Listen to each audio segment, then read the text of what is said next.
So our new topic is the popular practice of Islam.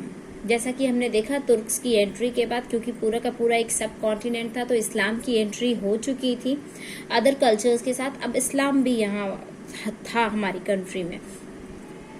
सो अगर हम बात करें तो क्या इस्लाम सिर्फ रूलिंग एलाइट्स फॉलो कर रहे थे? तो ऐसा नहीं था। ये पूरे सब कॉन्टिनेंट पे फैला हुआ था। हर सोशल कैटेगरी के लोग इसको फॉलो भी कर रहे थे। पीजेंट्स, आर्टिशियंस, वॉरियर्स, सभी लोग इसको फॉलो कर रहे थे।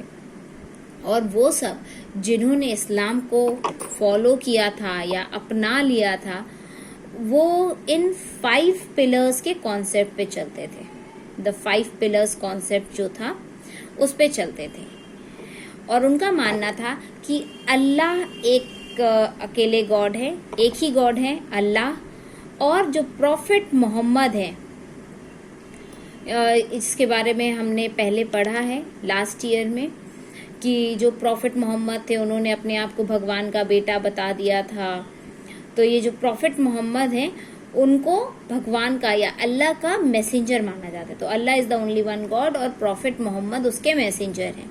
मैसेंजर को अब इनके ब्रैकेट्स में जब आप देखेंगे तो इनके नाम दिए हुए हैं कि उर्दू में इन्हें क्या कहा जाता है या अरेबिक में इन्हें क्या कहा जाता है। तो प्रॉफिट मोहम्मद जो कि एक मैसेंजर माने जाते हैं, तो मैसेंजर को कहते हैं शहादा। और ये लोग 5 पिलर्स में बिलीव करते हैं। जो इस्लाम को मानते हैं वो 5 पिलर्स में बिलीव करते हैं और 5 वक्त की नमाज पढ़ते हैं।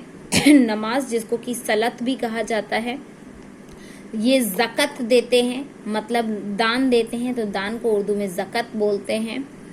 पूरे रमज़ान के महीने में, जिसको हम साम कहते हैं, रमज़ान जो होता है वो पूरे महीने में ये व्रत रखते हैं। और ये मक्का जाते हैं, जिसको हज कहा जाता है। तो ये जितने भी मुस्लिम्स होंगे जो इस्लाम को फॉलो करेंगे वो 5 चीज़ें फॉलो करेंगे। सबसे पहला कि अल्लाह एक है, उसका मैसेंजर है प्रॉफिट मोहम्मद, शहादा उसके शहादा है prophet Muhammad, this is the first thing. दूसरा, वो 5 वक्त की नमाज पढ़ेंगे। तीसरा, वो ज़कत देंगे यानी कि दान देंगे। चौथा, वो रमज़ान के महीने में व्रत रखेंगे। 5वां, ये मक्का जाएंगे, जो हज जाएंगे। जैसे हिंदूज में तीर्थ यात्रा पे जाया जाता है, वैसे ही मक्का में जाया जाता है। तो ये 5 चीज़ें फॉलो करेंगे। ये यूनिवर्सल फीचर्स थे, अलग अलग डाइवर्सिटीज के साथ प्रैक्टिस की जाते थे। मतलब ये यूनिवर्सल थे कि ये तो सब करेंगे ही करेंगे, लेकिन इनके साथ साथ अलग अलग डिफरेंसेस के साथ अलग अलग लोकेशन में, जैसे कि हम जानते हैं कि रीजन के हिसाब से कुछ चीज़ें चेंज हो जाती हैं, तो ये भी डाइवर्सिटीज के साथ प्रैक्टिस किए जाते थे। जैसे कि इसमें मुस्लिम्स में देखी जाती हैं कि 2 कास्ट्स मानी जाती हैं, सुन्नी और शिया। और इन्हीं के जो डेवलपमेंट हुए हैं आगे जाके सुन्नी में और शिया में, तो इन्हीं की वजह से थोड़े थोड़े से कस्टमरी प्रैक्टिसेस आने लग गए थे।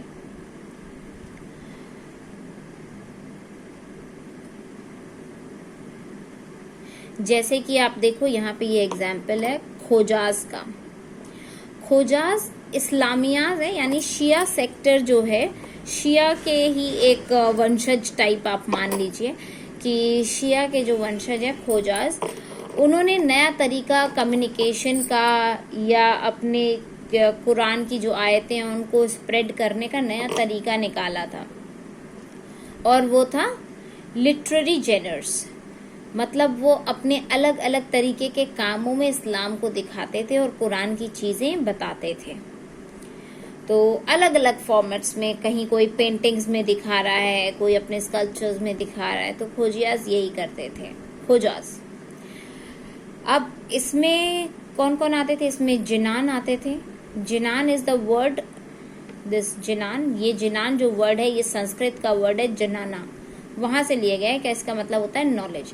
तो ये अपनी कुरान की जो नॉलेज थी वो अलग अलग तरीकों से फैलाया करते थे। जैसे पंजाबी में डिवोशनल पोएम्स होती थी, पंजाबी में डिवोशनल पोएम्स होती थी। मुल्तानी, सिंधी, कच्ची, हिंदी और गुजराती में स्पेशल राग बनाए जाते थे जिसमें रोज की प्रेयर्स गाई जाती थी। और अगर दूसरी तरफ हम देखें तो अरब मुस्लिम ट्रेडर्स जो थे, जो कि आके मालाबार कोस्ट में यानी केरला के पास जो मुस्लिम ट्रेडर्स आके सेटल हो गए थे, उन्होंने वहाँ की जो लोकल लैंग्वेज थी मलयालम, उसको अडॉप्ट कर लिया था। और जो मैट्रिलिनी कल्चर चल रहा था केरला में कि मदर का नाम आगे फॉलो होगा, मदर के घर में रहा जाएगा, तो इन्होंने उस कल्चर को भी अडॉप्ट कर लिया था। मतलब मैट्री लोकल रेजिडेंस, उन्होंने मैट्री लोकल रेजिडेंस वाला जो कल्चर था उसको भी फॉलो कर लिया था कि अब जाके मदर के घर में रहा जाएगा। जो कॉम्प्लेक्स ब्लेंड देखने को मिलता है यूनिवर्सल फेथ का लोकल ट्रेडिशंस के साथ, मतलब एक उनका यूनिवर्सल फेथ है जो 5 स्टेप्स उन्होंने कॉपी कर, उन्होंने फॉलो करने ही करने हैं, उसके साथ लोकल ट्रेडिशंस को मिलाकर एक बहुत अच्छा एग्जाम्पल देखने को मिलता है आर्किटेक्चर ऑफ मॉस्क्स में।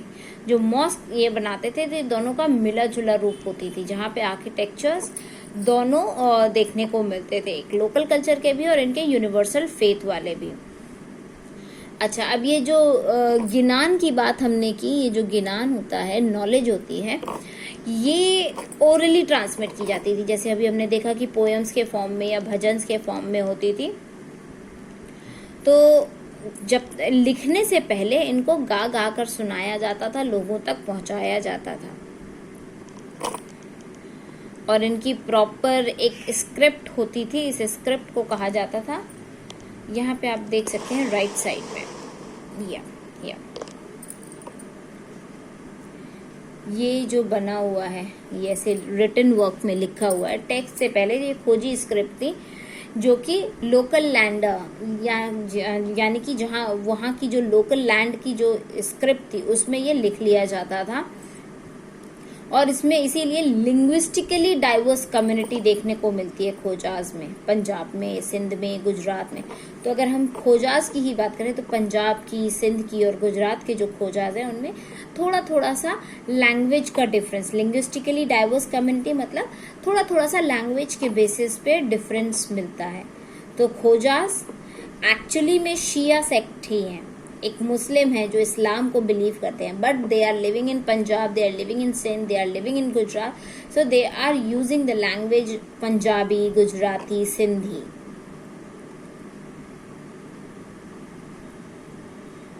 और मैट्री लोकल रेजिडेंस अभी हमने पढ़ा कि जहाँ पे जो बच्चे होते हैं शादी के बाद भी अपने मम्मी के घर में ही रहते हैं और हस्बैंड भी वहीं आके रहने लग जाता है, जिसको घर जमाई वाला सेक्शन बोलते हैं। अब जैसे अभी हमने आर्किटेक्चर के बारे में पढ़ा, तो ये एक मॉस्क का पिक्चर है जो कि केरला में है। तो अब आप यहाँ देखें, ये जो रूफ है, दिस इज शिकारा पैटर्न। तो शिकारा पैटर्न इज केरला का कल्चर, क्योंकि वहाँ शिकारे चलते हैं, बोट्स चलती हैं, बोट हाउसेस होते हैं। यहाँ का स्ट्रक्चर अगर आप देखें, द बाउंड्री, द गेट, ये नॉर्मल मॉस्क वाला है, ये आपको हर जगह की मॉस्क में देखने को मिलेगा। तो ये मिक्स्ड कल्चर देखने को मिलता है आर्किटेक्चर में, जहाँ उन्होंने लैंड्स को भी फॉलो, जो लोकल कल्चर है उसको भी फॉलो किया और जो इनका ओरिजिनल कल्चर है उसको भी मेंटेन करके रखा। ये दूसरी मॉस्क है, ये बांग्लादेश की मॉस्क का पिक्चर है। यहाँ पे आप डोम स्ट्रक्चर देखेंगे और इस वाले में कोई डोम स्ट्रक्चर नहीं है। तो जो कुछ आर्किटेक्चरल फीचर्स हैं मॉस्क के वो तो यूनिवर्सल हैं, जैसे कि उनका ओरिएंटेशन मक्का की तरफ, कि ये मक्का से ही इन्फ्लुएंस होकर बन रही हैं, जैसी मक्का में बनी है उस हिसाब से बनेगी। जो इनका प्रेयर करने का एरिया होता है, जहाँ पे ये नमाज पढ़ते हैं, जिस दीवार की तरफ ये देखकर नमाज पढ़ते हैं, जिसको मेहराब कहा जाता है, वो एकदम कॉमन रहेगा, वैसे ही रहेगा जैसे मक्का में है। और जो इनका मिनबार है, मेहराब और मिनबार, मेहराब इज प्रेयर नेक,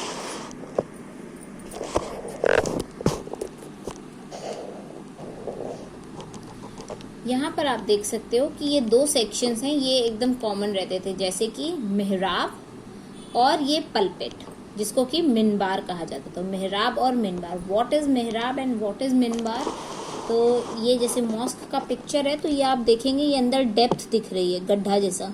ऐसी इनकी दीवारों में होता है कि एक ऐसे बस बना होता है कॉलम जैसा, जिसके सामने ये बैठ के वो पढ़ते हैं, नमाज वगैरह पढ़ते हैं। तो दिस इज कॉल्ड एज मिहराब, जहाँ पे वो प्रेयर अपनी करते हैं। दूसरा होता है मिनबार। मिनबार इज अ सेक्शन, जैसे आपने चर्चेज में देखा होगा, एक ऊंचा सा प्लेटफॉर्म होता है जहाँ पे फादर खड़े होके कुछ कुछ बोलते हैं, तो दैट इज ऊंचा सा platform, that is called as मिनबार। तो ये चीजें कॉमन थी उनके, जो कि मक्का से उन्होंने ली थी। और भी कई सारे फीचर्स हैं जो देखने को मिलते हैं, जैसे इनकी रूफ कैसी होनी चाहिए, बिल्डिंग मटेरियल्स क्या होता है। तो ये अभी हम देख सकते हैं पिछले वाले में। और इसमें इस पिक्चर में जो अभी हमने केरला वाला मॉस्क देखा, ये वाला मॉस्क देखा, अलग देखा, तो इनके बिल्डिंग मटेरियल्स थोड़े थोड़े वेरी कर जाते हैं।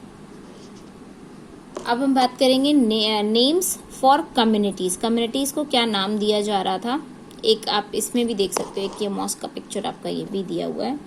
ये शाह हमदाना मॉस्क है श्रीनगर की, जो कि झेलम रिवर के किनारे है। इसको ज्वेल इन द क्राउन भी कहा जाता है। This is important, jewel in the crown.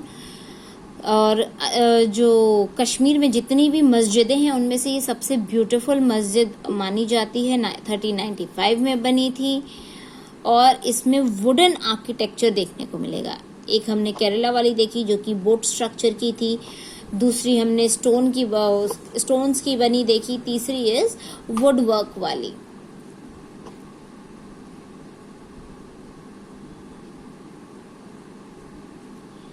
अब जैसे हमने यहाँ पे दो चीजें देखी थी, दैट इज मेहराब, prayer Nick.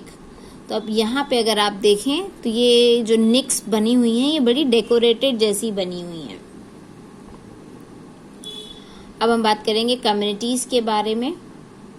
Name of the communities, हम जनरली बोलते हैं हिंदूज हैं, मुस्लिम्स हैं, इनको ग्रांट कर दिया गया, जैसे ये इनको रिलीजियस कम्युनिटीज का नाम दे दिया गया।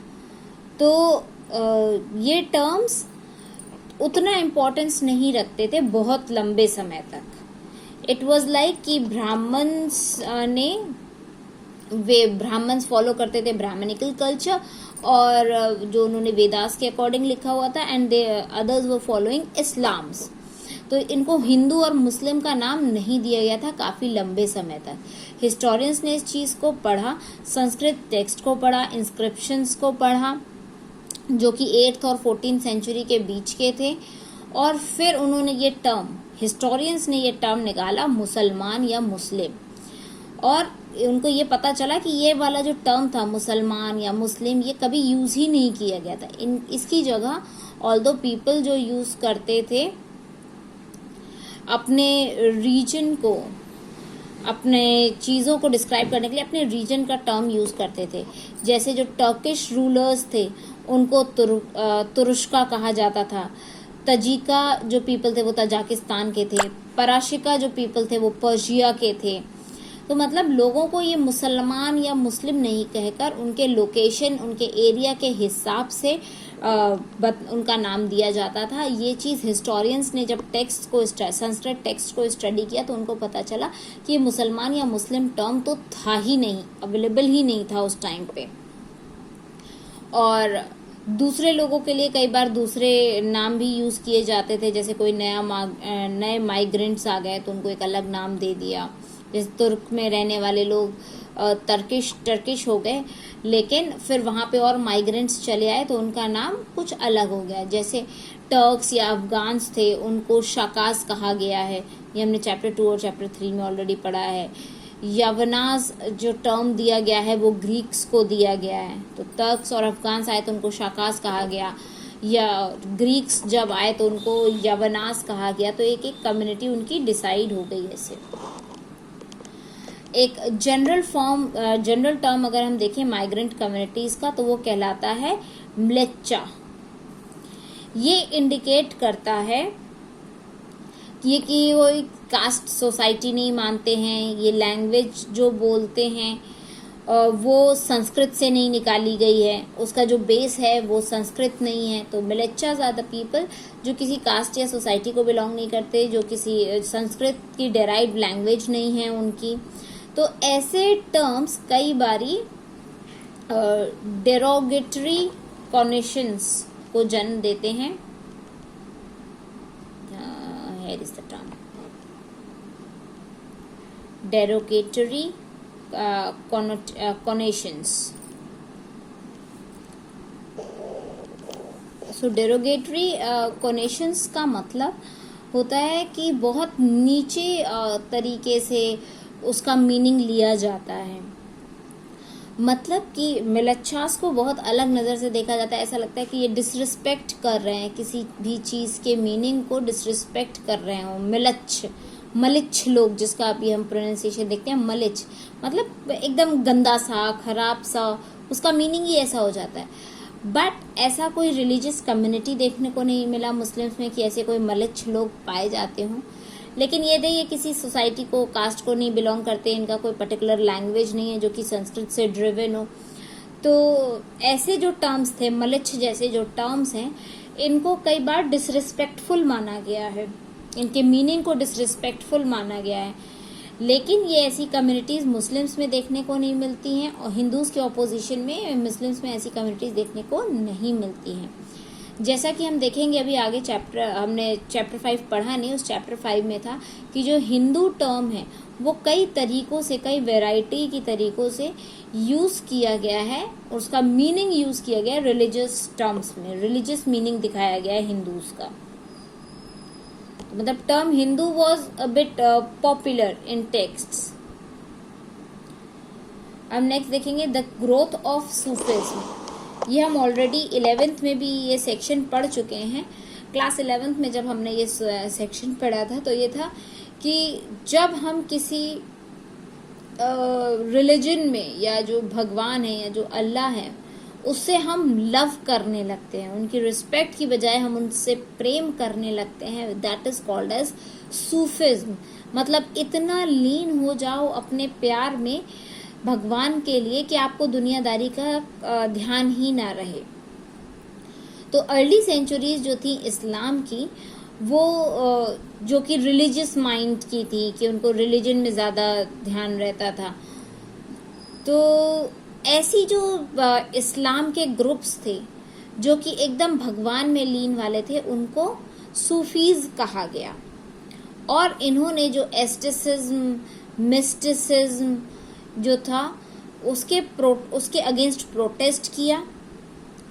और ये जो मटेरियलिज्म उठती जा रही थी, आगे आ रही थी, कि मटेरियलिस्टिक होते जा रहे थे चीज़ें, खलीफेट ने शुरू कर दिया था कि मटेरियलिस्टिक होना चाहिए, रिलीजियस और पॉलिटिकल इंस्टीट्यूशंस भी इसमें शामिल होना चाहिए.